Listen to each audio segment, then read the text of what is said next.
Doimiy charchoq haqida gapirib bering. Albatta ukajon, ehtimoliy sabablarni aytib beraman. Birinchi o'rinda insonda ruhiy bosim bo'ladi. Bunda ishda yoki bo'lmasam o'qishda. Misol uchun o'qishga tayyorlanayotgan barcha abituriyentlar doimiy charchoqda yurishi mumkin. Ikkinchisi, qalqonsimon bez kasalligi, yurak, qon tomir, buyrak kasalligi yoki bo'lmasam qandli diabet kasalligida doimiy charchoq bo'lishi mumkin.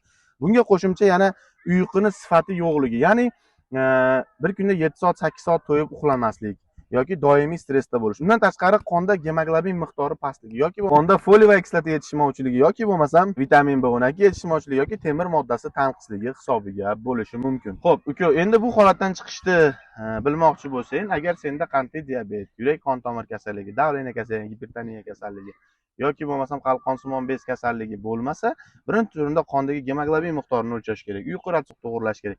Stress va shu kabi holatlarda insonga ruhiy bosim o'tkazadigan holatlardan uzoq bo'lish kerak va albatta sog'lom hayot uchun 20 ming qadam albatta bir kunda yurish kerak. Sababi jonim, ko'rding o'tgan safargi videomizda, hattoki biznes sportsmenlar ushbu olayotgan videomizni ko'rib qo'llab, sog'lom hayot uchun 20 ming qadam dedi. Sog' bo'l.